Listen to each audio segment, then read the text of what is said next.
තුනේ ලෞතර බුදුරජාණන් වහන්සේ සිය ප්‍රථම ධර්ම දේශනාවෙදිම එනම් ධම්සක් පැවතුම් සූත්‍ර දේශනාවෙදී පස්වග තවුසන් අමතා දේශනා කොට වදාලා දුක, දුකට හේතුව, දුක නැති කිරීම, දුක නැති කිරීමේ මඟ. දුක නැති කිරීමේ මඟ තමයි පින්වතුනි ආර්ය අෂ්ටාංගික මාර්ගය. දුක නැති කිරීමේ මාර්ගය තමයි ආර්ය අෂ්ටාංගික මාර්ගය. දුක්ඛ නිරෝධ ගාමිනී පටිපදා අරිය සත්‍යං. දුක නැති කිරීමේ මාර්ගය ආර්ය අෂ්ටාංගික මාර්ගයයි. අපි අනවරාග සංසාරයේ සැරිසරන අය. කොහේ හිටියද කවුද දන්නේ නේ? ඇයි පින්නතුනි අපි ඉපදෙන තැන් 31ක් තියෙනවා. ඒ 31 කොටස් තුනකට බෙදෙනවා කාම ලෝක, රූප ලෝක, අරූප ලෝක කියලා. රූප ලෝක, අරූප ලෝක කියන්නේ පින්නතුනි බ්‍රහ්ම ලෝක. රූපාවචර බ්‍රහ්ම ලෝක 16යි, අරූපාවචර බ්‍රහ්ම ලෝක 4යි 20යි. මේ 20න් එකක උපදින්න පින්නතුනි පින් කරලා විතරක් මදි. එය වර්ධනය කරගෙන ප්‍රථම ධානයවත් ලබන්න ඕන. බ්‍රහ්ම ලෝකේ ස්ථිරද? නෑ පින්වතුනි. ආයිත් අපාගත වෙන්න පුළුවන් නේ බ්‍රහ්ම ලෝකේ ගියත්. පිරෙන්න පුළුවන් අර තත්ත්වය. නමුත් අපි දැන් කවුරුවක් ධානය ලබාගෙන ඉන්නවද? තවම නෑ. තවම නෑ. ඒ නිසා ඉදිරියට ලබා ගනි. හැබැයි තවම නම් ධානය ලැබලා නෑ. ඒ කියන්නේ අපට තාම බ්‍රහ්ම ලෝකයක උපදින්න වාසනාව තියෙනවද? තවම නැහැ. එහෙනම් ඒ 20ම පැත්තකින් තියන්න වෙනවා. තව කීයක් තියෙනවද? 11යි. 31කින් 20ක් ගියාම 11යි. ඔය 11ම කාම ලෝක. මේ කාම ලෝක පින්නතුනි කොටස් දෙකකට බෙදෙනවා. කාම දුගති, කාම සුගති කියලා. කාම දුගති තියෙනවා මෙතනින් 4ක්. කාම දුගති තියෙනවා 4ක්. කාම සුගති තියෙනවා 7ක්. කාම දුගති 4 තමයි අපි කියන්නේ සතර අපාය. නිරය, තිරිසන්, പ്രേත, අසුර. ඉපදුනොත් ලේසියෙන් ගොඩ එන්න හම්බෙන්නේ. කොච්චර කල් ඉපදී තියේද කවුද දන්නේ? පින්නතුනි කාම සුගති 7ක් තියෙනවා. 7න් එකක තමයි දැනට අපි ඉන්නේ. ඒ මොකද්ද? මනුෂ්‍ය ලෝකේ. තව තියෙනවා ලෝක 6ක්. ඒ තමයි දිව්‍ය ලෝක 6. චාතුරු මහරජිකේ, තාවතින්සේ, යාමය, තුසිතය, නිම්මාන රතිය, පරිනිම්මිත වසවර්ති. දිව්‍ය ලෝක 6යි. එතකොට කාම සුගති 7යි මනුෂ්‍ය ලෝකයේත් එක්ක කාම දුගති 4යි තමයි සතර අපාය. එහෙනම් පින්නතුනි මම මලත් ඔබ මලත් කියලා කිව්වට කමන්නේ මැරෙනවනේ නේ. මැරෙනවනේ. ස්ථිරව මැරෙනවා. බය වගේද? බය නැහැ. ඕනෙලාක සූදානම්. දැන් වැඩ අවසන් කරලා තියෙන්නේ. අර ලියනේ එහෙම ලියලාද අර ඉඩකඩම් අරන්.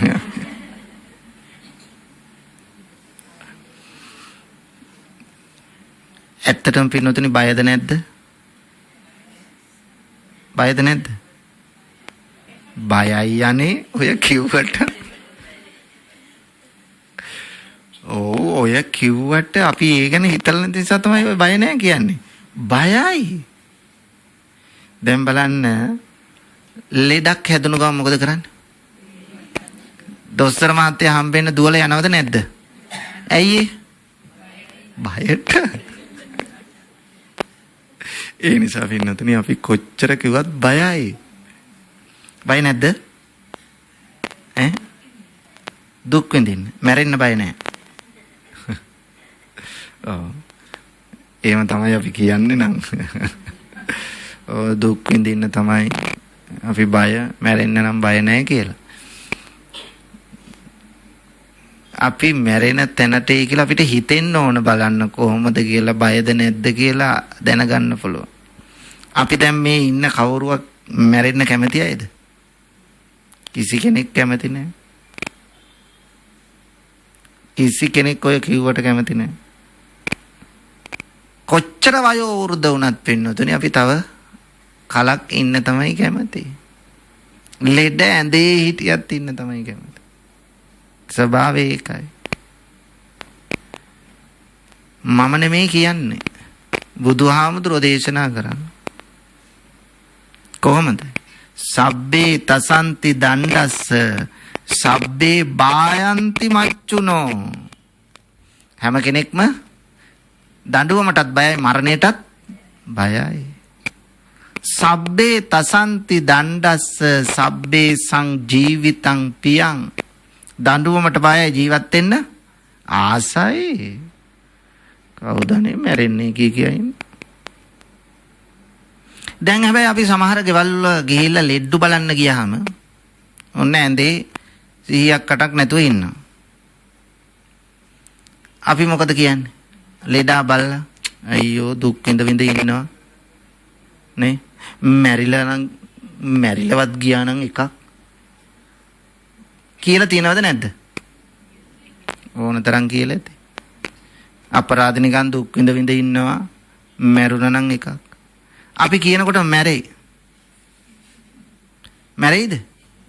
නෑ, අපි කිව්වට කියලා මැරෙන්නේ නෑ. එයාගේ කර්ම ශක්තිය තියෙනකන් එයා ඉන්න. දැන් බලන්න පින්නතුනේ අපි මෛත්‍රී භාවනාව කරනවනේ. කරනවද? කරනවා. ඕන තරම් කරලා ඇතිනේ. මම නිදුක් වේවා, නිරෝගී වේවා, සුවපත් වේවා, දුකෙන් මිදේවා, නිවන් දකේවා කියලා මේ ලෝකයේ සියලුම සත්වයෝ නිදුක් වේවා, නිරෝගී වේවා, සුවපත් වේවා, දුකෙන් මිදේවා, නිවන් දකේවා කියලා ඕන තරම් මෛත්‍රී භාවනා කරලා ඇති. ඒ වුණාට අර ලෙඩා බලන්න ගිහිල්ලා මොකද අපි කියන්නේ? අනේ මේ මිනිස්සු දුක් විඳ විඳින මැරිලවත් ගියා නම්. දැන් එතෙන්ට ගිහිල්ලා අර මිනිස්සු මැරෙන්න ප්‍රාර්ථනා කරනවා. ඕන්න අපේ මෛත්‍රී භාවනාවේ ඇති. නේ? පින්නතුනි අපි කිව්වට මේ මිනිස්සු මැරෙන්නේ නැහැ. එයාගේ ආයුෂ තියෙනකන් එයා ඉන්නවා. එහෙනම් අපි ගිහිල්ලා ලෙඩා බලලා එයාට සුවපත් වේවා, සිහිය ලැබේවා, දීර්ඝායුෂ ලැබේවා කියලා එන්නේ නැතුව අපිත් කියනවා ඇවිල්ලා මොකද්ද? මැරිලවත් ගියා නම් එකක්. දැන් මේ මැරෙන්න නෙමෙයිද අපි ප්‍රාර්ථනා කරලා තියෙන්නේ? ප්‍රාර්ථනා කරලා තියෙන්නේ මැරෙන්න. ඔන්න බලන්න අපේ බෞද්ධකමේ හැටි. නේ? කවදාවත් ලෙඩෙක් බලන්න ගිහිල්ලා පින්නතුනි කොච්චර ලෙඩ ඇඳේ හිටියත් අනේ මැරිලා ගියා නම් හොඳයි කියන වචන කියන්න එපා. මොකද අපි පව පුරව ගන්නවා ඒකෙන්. මොකද අපිට අයිති දෙයක් නෙවෙයිනේ. එයාගෙන ආපු කර්මය ඉවරුනාම යයි. අපි කිව්වයි කියලා එයා මැරෙන්නේ නැහැ. නේ? ඒ නිසා කවදාවත් කියන්න එපා. මම ගෙන ආපු කර්මය ඉවර නම් මට යන්න වෙනවා. නේ? ඒ නිසා අපි එක එක්කෙනා ගෙන ආපු කර්ම ශක්තිය තියෙනකන් අපි එක එක්කෙනා ඉන්නවා. කර්ම ශක්තිය ඉවරුනාට පස්සේ යන්න වෙනවා, කරන්න දෙයක් නැහැ. ඒක තමයි ස්වභාවය. දැන් පින්නතුනේ අපි මැරෙන දවස දන්නවද? දන්නේ නැහැ. ආවල් දවසේ මැරෙනවා කියලා දන්නේ නැහනේ. මැරෙන දවස් දන්න එකද හොඳ නොදන්න එකද? දැනගත්තා නම් ලෑස්තිලා මැරෙන්න තිබුණානේ. නෑ පින්නතුනි, දන්න එක නෙවෙයි නොදන්න එක හොඳ. දැනගත්තනම් කීසරයක් මෙරි උපදින්න දන්නේ. ඇයි එන්නෙන් ආයුෂ අඩු වෙනවයි කියන එක දැනෙන්න පටන් ගන්නවා හිතට. මහා බයක් ඇති වෙලා එහෙනම් ඔළුව හැරුණු අතේ යනවා. ඒ නිසා දන්නේ නැති එකම හොඳයි. දැන් හෙට මැරෙයිද කියලාවත් දන්නේ නැහනේ අපි. නේ? ඒ නිසා අපි මැරෙන දවස් දන්නේ නැති නිසා අපි මේ ඉන්නවා. සතුටින් ඉන්නවා. ඒ නිසා පින්නතේ අපි කොතන ඉපදෙයිද දන්නෙත් නැහනේ. ඒ නිසා අපේ උපත සුගතිකාමී කරගන්න තමයි අපි මේ පින් දහම් කුසල් දහම් වඩන්නේ. ඒකටයි මේ උදාර පින්කම් වලට සම්බන්ධ වෙන්නේ අතහිත දෙන්නේ කැප වෙන්නේ ඒ සඳහායි. ඒ නිසා අපේ සසර ගමන අවිනිශ්චිතයි. පින්නතුනි දවසක් බුදුරජාණන් වහන්සේ ආනන්ද හාමුදුරුවොත් එක්ක ධර්මචාරිකාවේ වඩිනවා. එනකොට බුදුරජාණන් වහන්සේට සිනා පහළ වෙනවා. ආනන්ද හාමුදුරුවෝ දැන් බුදුහාමුදුරුවන්ට සිනා පහළ වෙනකොට පින්නතුනේ මුව මඩලින් රශ්මි කදම්බයක් නිකුත් වෙනවා. ආනන්ද හාමුදුරුවෝ බුදුහාමුදුරුවෝගේ මුණ දිහා බලන්නේ ආනන්ද හාමුදුරුවෝ දකින්නවා අර රශ්මි කදම්බය. ආනන්ද හාමුදුරුවෝ බුදුහාමුදුරුවන්ගෙන් අහනවා ස්වාමීනි භාග්‍යවතුන් වහන්සේ ඇයි සිනා පහළ කළේ? ආනන්ද අන්නර ඇවිද කකා යන ඊරියක් දැකලා අන්නර ඊරි දැකලා තමයි මට hina පහළ වුනේ කියනවා. ඇයි ස්වාමීනි ඒ ඊරි දැකලා hina පහළ වුනේ? ආනන්ද ඔය ඊරි හිටියේ කොහෙද? බ්‍රහ්ම ලෝකේ. බ්‍රහ්ම ලෝකෙට යන්න කලින් මනුස්ස ලෝකේ. මනුස්ස ලෝකෙට එන්න කලින් ආයෙත් තිරිසන්ගත ලෝකේ කිකිලියක් වෙලා හිටියේ. මේ කිකිලි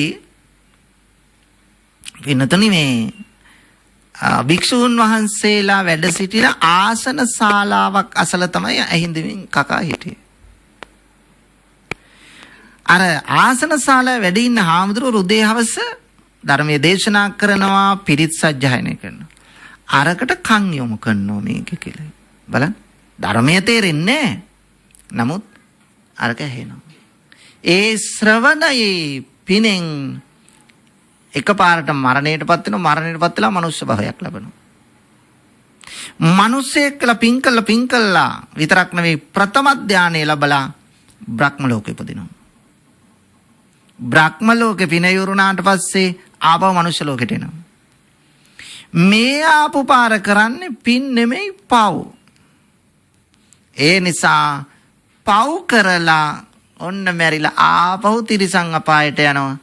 ඔන්න ඊරියක් වෙලා දැන් ඉන්නවා කියලා බුදුරජාණන් වහන්සේ ආනන්ද හාමුදුරන්ට මතක් කරලා දෙනවා. ඒකයි ආනන්ද මට මේ සිනා පහළ වුණේ කියලා පැහැදිලි කරනවා.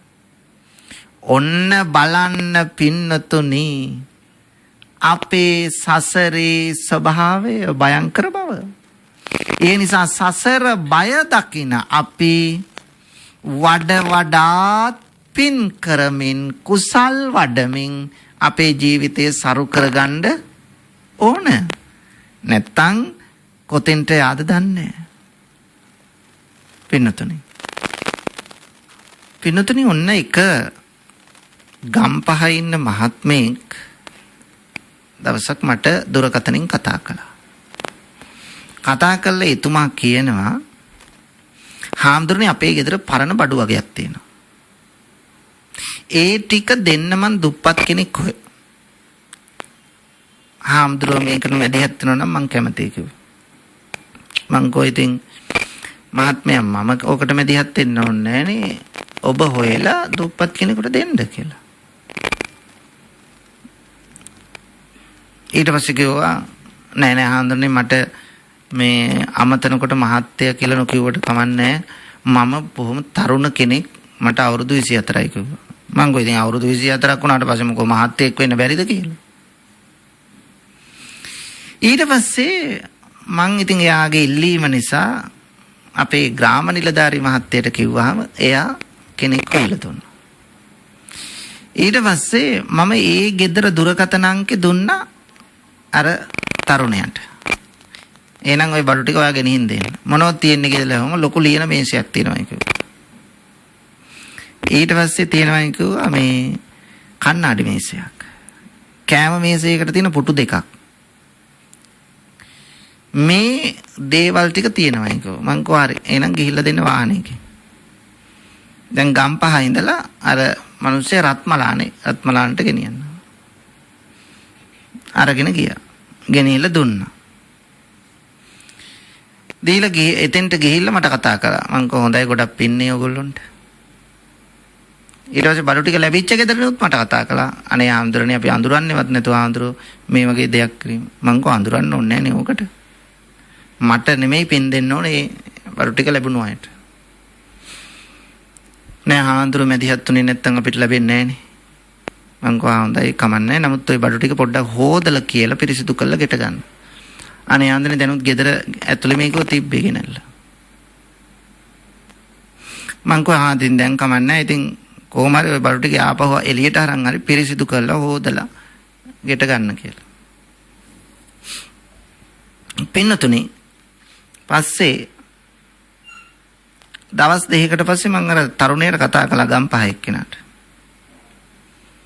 කතා කළා මම ඇහුවා මේ මොකද ඔයා ඔය බඩු ටික ඔය තෝරාගත්තු බඩු ටිකක් මේ දෙන්න තීරණය කළේ? මං කලින් ඇහුවේ නෑ. දැන් අද ඇහුවා. නෑ අඳුන ඉතින් අපිට අලුත් ඒවා අපිට තියාගත්ත අපි පාවිච්චි කරන්න මේ ටික ඉතින් අපිටත් පින් සිද්ධ වෙනවනේ ඒ නිසා දෙන්න තීරණය කළා. මං කො පින් සලකාගෙනමද? වෙන හේතුවක්ද? නෑ හඳුනේ පින් සලකාගෙන තමයි දෙන්නේ නම් නමුත් මං කො නමුත් කියලා කියන්න ඕනේ මොකද්ද කාරණේ කියන්නේ? නෑ ඉතින් ආම්දුරන්ට හංගන්න බෑනේ. ඒ බඩු ටික ඔක්කොම ඒ තරුණයාගේ තාත්තගේ අක්කට අයිති බඩු ටික. ඒ කියන්නේ යාගේ නැන්දා. ඒ නැන්දා ඉඳලා තියෙන මෙයාගේ ගෙදර. එයාට වෙනම කාමරයක් දීලා තියෙන. එයා අවිවාහකව ඉඳලා තියෙන්නේ. එයාට පරම්පරාවෙන් උරුම වෙච්ච බඩු ටික. මාසෙකට කලින් එයා මිය ගිහිල්ලා. මේ ගෙදර පින්නතුනේ අර කාමරේ පාර සුද්ධ පවිත්‍ර කළා හොදලා කියලා අර බඩු ටිකත් ප්‍රේම කළා. ගෙයින් ඇතුලේ කාමරේම තැන්පත් කරලා දොර වහලා තියලා. සුමානයක් විතර ගියාට පස්සේ ඒ පැත්තෙන් නිකන් අමුතු ගඳක් එනවලු. ඒ නිසා මේගොල්ලෝ දොර ඇරලා. දොර ඇරලා පස්සේ හාමුදුරුවෝ තුම ඉවසන්න බැරි ගඳක්ලු. ඊට පස්සේ මොකද කරලා තියෙන්නේ මේ මීයක්වත් මැරිලත් දන්නේ නැහැ වැටලත් දන්නේ නැහැ කියලා හැමතැනම හොයලා තිනු මොකෙත් නැහැ. ඊට පස්සේ ඔන්න සාම්බ්‍රාණියල්ලා ගිය ඇතුලේ. ඒ බර හඳුන් කූරු ගහලා. ඊට පස්සේ එයා ප්‍රශ්න එකක් ගෙනල්ලා ගහලා. මොහොකින්වත් අඩු වෙන්නේ නැතිලු. පස්සේ මොකද කරේ? මේ බඩු ටික ගරාජ් එකේ දොර ඇරලා ගරාජ් එකේ වාහනේ එළියට දාලා ගරාජ් එකට දාලා බඩු ටික. දාලා ගරාජ් එක වහලා. දැන් අර කාමරේ පොඩ්ඩක්වත් ගඳ නැතිලු. ගරාජ් එක පලාතක යන්න බෑ.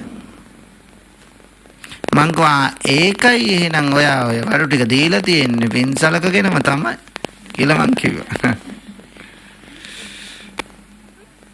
ඊට පස්සේ මං අර රත්මලානේ ගෙදරට කතා කරේ නෑ. මොකද මං ඕක ඇහුව ගමන් ඒ මිනිස්සුන්ට නැති ප්‍රශ්නයක් ඇති වෙනවනේ ඔළුවට. නේ? නැති ගඳ සුවඳ දැනෙන්න පටන් ගන්න ඔය පාර මං ඇහුවොත් එහෙම. ඒ නිසා මං කිසි දෙයක් ඇහුවේ නෑ. සද්ද නැතුව හිටියේ. දවස් 10කට විතර පස්සේ මට කතා කළා. ඒ ගෙදරින්. කතා කළා නේ ආන්දරට අපි මේ කියනවද නැද්ද කියා මේ හිතා ඉඳලා බැරිම තැන තමයි මේ කියන්නේ. ආන්දරෝ කිව්වා නේද බඩු ටික ගෙට ගන්න එපා කියලා හොදන්න නැතුව. නමුත් අපි ගෙට ගත්තනේ. ඊට පස්සේ අපි එළියට අරගෙන හොඳට හොදලා තමයි ගත්තේ. ඒ වුණාට එදා ඉඳලා මාර ගඳක් තියෙනවනේ ගේ ඇතුලේ. කියලා කිව්වා. ඊට පස්සේ මම කිව්වා ඔක ඉච්චර ගණන් ගන්න එපා. ඔය මොකක් හරි මොනවා හරි නරක වෙලා බලන්න පල් වතුර අරෝමියම ගේ යවට ඇති. නෑ ආන්දරනේ. අපි ඒ නිසාම ගේ යවට මමයි අපි දෙන්නයි අපේ දරුවෝ තුන් දෙනා එක්ක එකතු වෙලා සේරම සුද්ධ පවිත්‍ර කරයි කිව්වා. ගේ අමුතුවෙන්ම මැටි ගෑවයි කිව්වා. ගේ ඒගොල්ලෝගේ මැටි ගහලා ගයක් කියලා කිව්වා. මැටි ගෑවයි කිව්වා. කිසිම අපරිසුතාවක් නැහැ කිව්වා. ඒ වුණාට පුදුම ගඳක් කිව්වා. මොකද්ද පින්නතුන වෙලා තියෙන්නේ? බලන්න අර තරුණයාගේ නැන්ද මිය ගියා. අර බඩු ටිකට ආසාවෙන්ම මලා මැරිලා പ്രേත ලෝකෙ ඉපදුනේ. ඉපදිලා එහෙ ඉන්නේ නැතුව ගෙදරට ආවා. ගෙදරට ඇවිල්ලා අරක පදිංචි වුණා. අර බඩු ටිකටයි ආසාව. අර බඩු ටික අරගෙන එනකොට ගම්පහේ ඉඳලා රත්මලානට පෙරේතයත් රත්මලානට ආවා. ඔන්න බලන්න සසරේ හැටි පින්නතුනේ. ඊට පස්සේ මම ඒගොල්ලන්ට ඒකට පිළියමක් කිව්වා. මං කිව්වා ඔයගොල්ලෝ බය වෙන්න එපා. මෙන්න මේ ටික කරන්න. ඉඳුල් වතුර එළියට දාන්න එපා. මාළු පිණි හොදලා එළියට දාන්න එපා. ඒවා වලකට යන විදිහට සකස් කරන්න. ඒ වගේම කෙල සෙම් සොටු දාන්න එපා. ඒ වගේම කිලිටි ඇඳුම් වැලවල් වල දාලා තියන්න එපා. එදා කිලිටි වුණොත් එදාම ඒ ටික හොදලා දාන්න. ඒ ටික කරන්න හැමදාම තෙරුවන් වඳින්න තුන් සූත්‍රය කියලා නිදා ගන්න. කියලා මම පිළිවෙත් වගේක් කිව්වා. කිව්වට පස්සේ මම කිව්වා ඔයගොල්ලෝ බය වෙන්න එපා. ඔක ටික ටික අඩු වෙලා යයි. මොකද ප්‍රේතයන්ට ඉන්න බෑ. තුන් සූත්‍රය කියනකොට. ඒක නිසා පින්නතුනේ අපි සෑම ගෙදරකම මේ බණ පදේ ආන සෑම ගෙදරකම අනිවාර්යයෙන්ම තෙරුවන් වැඳලා තුන් සූත්‍රය කියලා තමයි නිදා ගන්න ඕන ගෙදර කට්ටිය එකතු වෙලා. පින්නතුනේ මම මේ කියන්න උත්සාහ කළේ අපේ සසරේ හැටි මේ සැරේ මිනිසත් භවයක් ලැබුව කෙනා ලබන සැරේ പ്രേත ලෝකෙ උපදින්න පුළුවන්. පින්නතුනේ අපි ආසාව නැති කළා මැරෙන්නේ ආසාවත් එක්ක තමයි මැරෙන්නේ. ඒක නෙමෙයි ගැටලුව. ආසාව නැති කළා මැරෙනවා නම් නිවන් දකින්න ඕන. පින්නතුනේ ඒ වුණාට ආසාව නැති නොකරාට කමක් නැහැ. අධික ආසාවෙන් මැරෙන්න එපා. ආන්න ඒක. ඒ තැනට අපි හිත හදාගත්තේ නැත්තම් විශාල ගැටලුවක්. ඒ නිසා අපි අධික ආශාවෙන් මැරෙන්නේ නැතුව හිත හදාගෙන මැරෙන්න ඕන. එන්නතුනේ බුදුරජාණන් වහන්සේ දේශනා කොට වදාළ අපිට නිවන් දකින්න මඟ තමයි ආර්ය අෂ්ටාංග මාර්ගය. සම්මා දිට්ඨි සම්මා සංකප්ප සම්මා වාචා සම්මා කම්මන්ත සම්මා ආජීව සම්මා වායාම සම්මා සති සම්මා සමාධි. මේක අනුපූර්ව ප්‍රතිපදාවට අනුව ගත්තොත් ඉස්සෙල්ලා එන්නේ සීලය, ඊළඟට සමාධිය, ඊළඟට ප්‍රඥාව. සීල සමාධි ප්‍රඥා පින්නත ආර්ය අෂ්ටාංග මාර්ගයේ තියෙන්නේ නම් මුල් මාර්ගාංග දෙක ප්‍රඥාව, ඊළඟ මාර්ගාංග 3 සීලය, ඊළඟ මාර්ගාංග 3 සමාධිය. ප්‍රඥා සීල සමාධි කියලා තියෙන්නේ. නමුත් අනුපූර්ව අනුපිළිවෙල ක්‍රමයට ගත්තොත් සීල සමාධි ප්‍රඥා කියලායි ගන්න.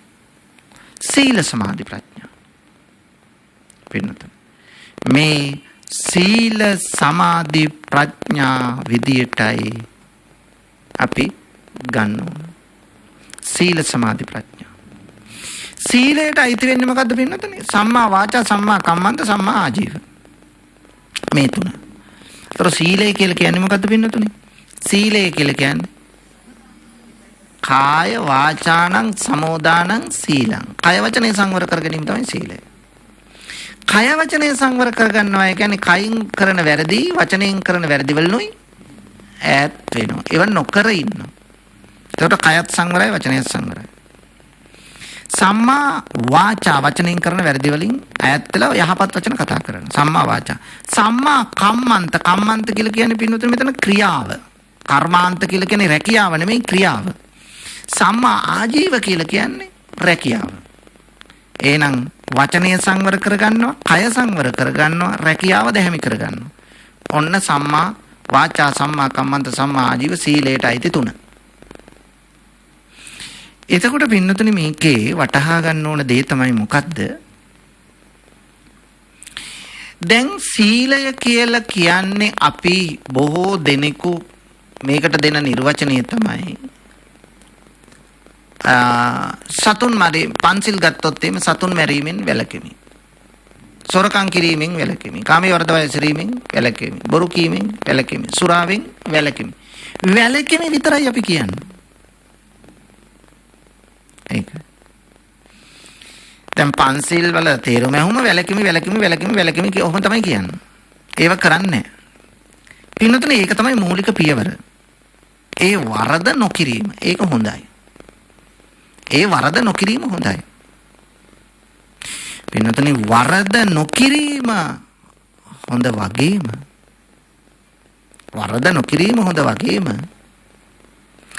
ඒකේ ගුණාත්මක පැත්ත වැරදි නොකිරීම කියන්නේ පින්නතුනි සිල්පදයක වාරිත්‍ර සීලය. ඒක වාරිත්‍රයයි. ඊළඟට තියෙනවා චාරිත්‍රය කියලා ඔය සිල්පදේ කොටස. හැම සිල්පදයක්ම කොටස් දෙකකට බෙදෙනවා. එකක් වාරිත්‍ර සීලය, අනෙක චාරිත්‍ර සීලය. හුඟක් අය අර්ථ දෙන්නේ වාරිත්‍රයට විතරයි. හොරකම් නොකරමි, සතුන් නොමරමි, සිල් රැක්කයි කියලා හිතන්නේ. නෑ, සිල්පදෙන් රැකලා තියෙන භාවයයි. එහෙනම් සතුන් නොමරන කෙනා තුන පින්නතුනි මොකද්ද තියෙන්නේ? දැන් සතුන් නොමරන කෙනෙක් ඉන්නවා කාටවත් මේ කිසිම සතෙක් මරන්නේ නැහැ. හැබැයි ඒ පුද්ගලයාගේ ගෙදර ඉස්සරහින් කාටවත් යන්න බැරි නම් මොකටද? දැන් ඒ මිනිස්සේ සත්තු මරන්නේ නැහැ.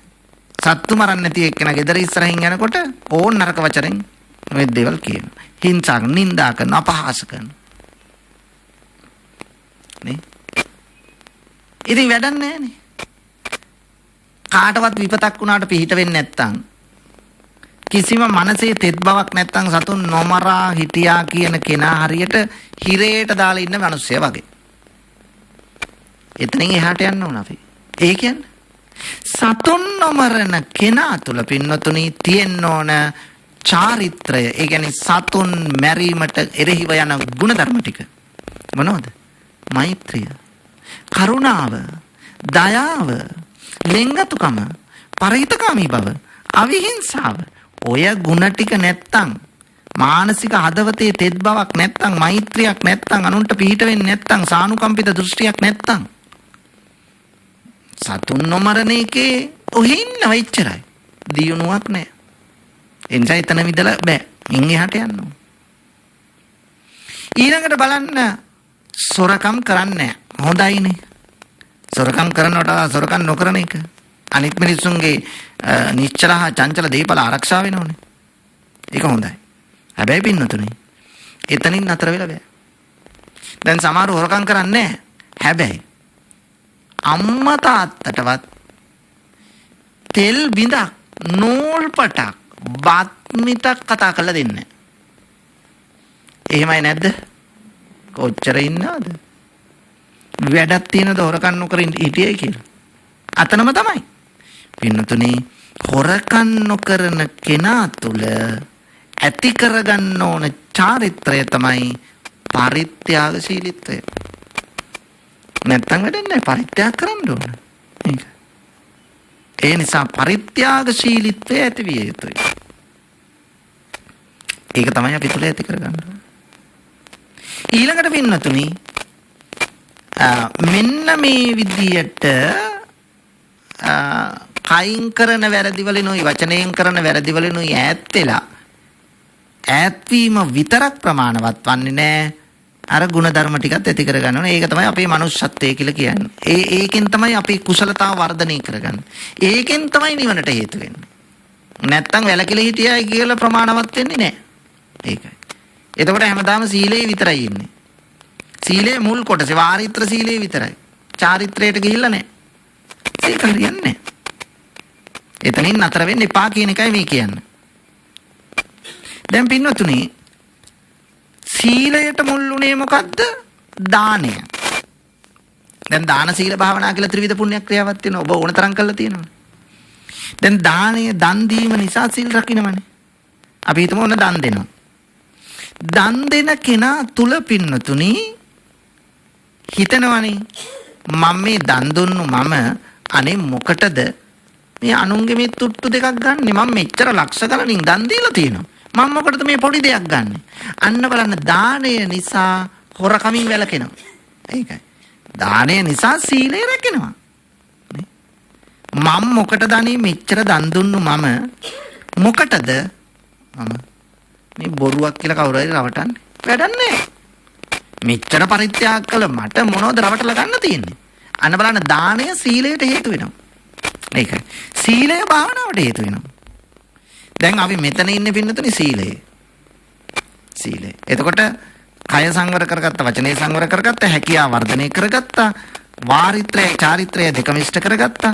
ඊළඟට හොඳ රැකියාවක්, හොඳ කියලා කියන්නේ නිවැරදි රැකියාවක් කරනවා. අනුන්ට කරදරයක් නැති. ගොවිතැනක් වෙන්න පුළුවන්, වෙළඳාමක් වෙන්න පුළුවන්. අනුන්ට කරදරයක් නැති එකක්. දැන් මේ පින්නතුනි ඔබ අන්න එවැනි දැහැමි ජීවිත ගත කරන අය. ඒකයි. එතකොට අපි සීලේ ඉන්නවා. මේකයි. ඊළඟට සීලෙන් සමාධියට යනවා. සමාධිය ගත්තාම පින්නතුනි සම්මා වායාම, සම්මා සති, සම්මා සමාධි. සම්මා වායාම කියන්නේ යහපත් වෑයම, උත්සාහය. මොකටද අපි උත්සාහ කරන්නේ? පින්නතුනි අපේ අකුසල පැත්ත දුරු කරගෙන කුසල පැත්ත වර්ධනය කරන්න තමයි අපි උත්සාහ කරන්නේ. අන්න සමාධියට යන්නේ එතනින්. මේකයි. අකුසල පැත්ත දුරු කරලා කුසල පැත්ත වර්ධනය කරනවා. ඒක තමයි සම්මා වායාමයේ කියන්නේ. නූපන් අකුසල් නූපදවාලනවා. උපන් අකුසල් නම් දුරු කරනවා. නූපන් කුසල් උපදවා ගන්නවා. උපන් කුසල් නම් වර්ධනය. අන්න උපන් කුසල. එතකොට අකුසල පැත්ත දුරු කළා, කුසල පැත්ත හැකියාව වර්ධනය කළා. ඒක සම්මා වායාම. සම්මා සති යහපත් සිහිය ඕනනේ. දවසකට කී සැරයක් අපිට සිහිය නැති වෙනවද? නේ? සමහර ඔන්න මොනවා හරි දෙයක් බඩුවක් ගෙදරට ගේනවා. ගෙදරට ගෙනාවන අම්මා අරගෙන ආවට පස්සේ දුව අහනවා කොහොම ගෙනාවද අරක? දැන් අම්මා තවත් දේවල් කල්පනා කර කර ඉන්නේ. ගේ ඇතුළටම ගෙනාව දුවේ මම ගෙට ගෙනාවා බලන්න කොහෙන් හරි තිබ්බා. මම ගෙනාව නම් මට මතකයි. බලන්න ගෙනල්ලා තිබ්බ තැන මතක නැහැ. මොන බලන්න. ඒ කියන්නේ ගෙට එනකොට සිහිය තිබුණා. ගෙට එන ගොඩ වෙලා අර අඩි දෙක තුන යන අතරේ සිහිය නැති වුණා. දවසකට කී සැරයක් අපට සිහිය නැති වෙනවද? අන්න බලන්න පින්නත්. ඒකයි. දවසකට කී සැරයක් සිහිය නැති වෙනවා. ඕක තමයි ඇත්ත තත්ත්වය. ඒකයි. ඒ නිසා යහපත් සිහිය හොඳ සිහිය ඇති කරගන්න ඕන. මොකද නැත්තම් අපි කරන වැඩ හුඟක් ඒවා වර්ධිනවා. ඒකයි. ඒ නිසා පින්නත් සමහරලාට සිහිය නැතුව මාළොත් නේ කොතන උපදීද? ඒ නිසා එහෙමනම් වෙන්න එපා. සියලු දෙනාටම සිහිය ඇතුව මැරෙන්නයි මනස තියෙනවා. නමුත් කරන්න දෙයක් නැහැ නේ පින්නතුනේ. අපි කරපු මේ භවයේ අපි කළා නෑ නරක දෙයක්. අපි දන්නේ නෑනේ අපි ගිය භවවල වල මොන දේ කළාද කියලා. එතකොට සිහිය නැතුව මැරෙන්නත් පුළුවන්. හැබැයි සිහිය නැතුව මැරුණා චුතිසිත ඇති වෙනවා. හැබැයි ඇති වෙන චුතිසිත මොකක්ද කියලා අපි දන්නේ නැහැ. ඒකයි. ඒ නිසා සම්මා සති, සම්මා වායාම, සම්මා සති, සම්මා සමාධි. සමාධි කියන්නේ යහපත් සිතේ එකඟකමක් තියෙනවා. ඊළඟට යනවා සම්මා දිට්ඨි, සම්මා සංකප්ප. ඒක තමයි ප්‍රඥාවට සම්බන්ධ. සම්මා දිට්ඨි යහපත් දැක්ම. ඒ කියන්නේ වැරදි දැකීම් වලින් අයින් වෙන්න ඕන. වැරදි දැකීම් කියන්නේ වැරදි දැකීම් පින්නතුන් දැන් ඔය උච්ඡේද දෘෂ්ටියට ගියාම වැරදි දැකීම් 10ක් තියෙනවා. ඒ වැරදි දැකීම් 10ෙන්ම අයින් වෙන්න ඕන. නත්ති දෙන්නම්, නත්ති ඉත්තන්, නත්ති හුතන්, නත්ති සුකට දුක්කටානම් කම්මානම් පලං විපාකෝ යන්නේ වගේ. එතන ශාස්ත්‍ර දෘෂ්ටියක් තියෙනවා, උච්ඡේද දෘෂ්ටියක් තියෙනවා. මේ දෙකෙන්ම අයින් වෙන්න ඕන. යහපත් කල්පනාව ඇති කරගන්න ඕන ඊළඟට. ඒකේ තියෙනවා නෙක්ඛම්ම සංකප්ප, අව්‍යාපාද සංකප්ප, අවිහිංසා සංකප්ප කියලා තුනක්.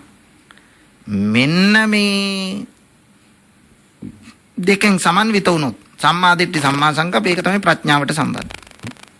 එතකොට පින්නතුනේ ආර්ය ශ්‍රාංක මාර්ගය ලෞකික ජීවිතයටත් අදාළයි, ලෝකෝත්තර නිර්වාණයටත් අදාළයි. එහෙනම් නිර්වාණය සාක්ෂාත් කරගන්න මේ මඟ අවබෝධයෙන් සසර පිළිබඳ බිය දැකීමෙන් අපි වහා එතනට පැමිණෙන්න ඕන. අන්න එතකොට අපිට පුළුවන් වේවි අපේ මෙලොවත් සැපවත් කරගෙන පරලොවත් සැපවත් කරගෙන අවසානයේදී මේ ආර්ය මාර්ගයේ ගමන් කළා අමා මහ නිවනින් සැනසෙන. පින්නතුනි, අද මේ පින්කමෙහි දායකත්වය දරනු ලැබුවේ මා මුලිනුත් මතක් කළා මිල්ලනිය කැටගොඩ පදිංචි පී.ඩී. පෙරේරා මහත්මියත් කමලා පෙරේරා මහත්මියත් විසින්.